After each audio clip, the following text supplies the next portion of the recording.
With us finally receiving strategic bombers like the B-52 and Tu-95, it is time to talk about more capable and more faster strategic bombers like the B-1 Lancer.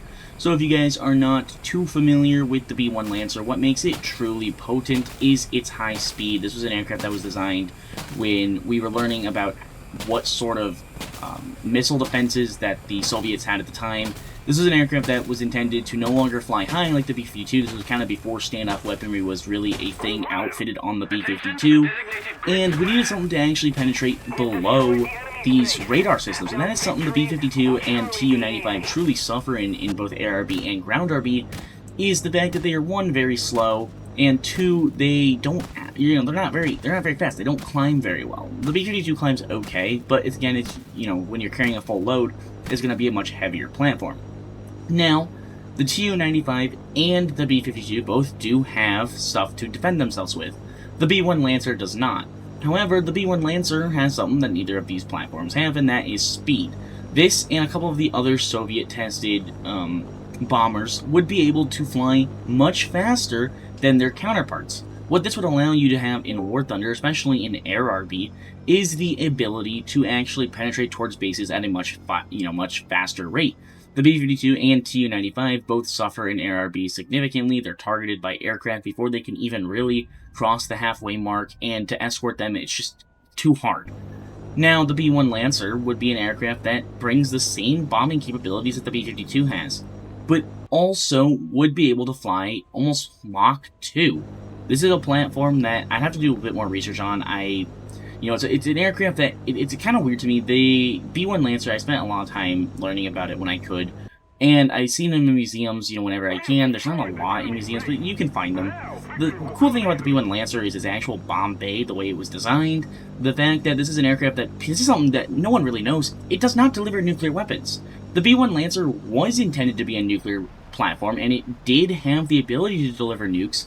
Up until, I think it was the early 2000s, if I remember correctly, they actually removed the capabilities for the B-1 Lancer to carry nuclear warheads. So the B-1 would not be capable of delivering a nuke in-game unless they added the B-1A. And I think the B-1B, at least, would make the most sense. The B-1B, I believe, fixed a lot of the major issues that the B-1A had. And then, on top of all of that, the actual capabilities of the aircraft, the selling point of the Lancer is its top speed.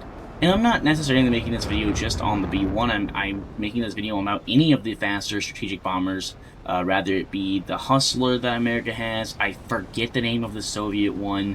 They had a couple that were, high-speed bombers. I can't remember the name of them to save my life. We could even necessarily see the XB-70 Valkyrie. This was a test bed for, this is what actually ended up really becoming the B-1. It was a test bed that ultimately failed when it had a mid-air collision and the rising costs of other things, and then the development of standoff weaponry, which actually made the B-52 much more relevant. And people don't actually really know this. The B-1 Lancer actually is the most, it can carry the most weight of any U.S. bomber. It's just the fact that the B-52 can carry more when it carries stuff under the wings, so it's actually capable of carrying more weaponry because it has the hard points for like Tomahawk cruise missiles, or in the most recent Iran conflict you saw images of them carrying several JSOW, joint standoff weapons under the wings. Very impressive aircraft. The B-1 was recently tested with hypersonic missiles underneath the wing. That's a very interesting look at. If we ever were to see hypersonic weapons, B-1 would be capable of bringing it. But because we have strategic bombers now, it just kind of makes sense that at some point we would see the ability to have faster, strategic bombers. I would love to see it. I'm not necessarily too sure how other players think about it, so you do need to let me know what your thoughts are down below in the comments. And I hope you guys have enjoyed this video, and I will see you guys in the next one.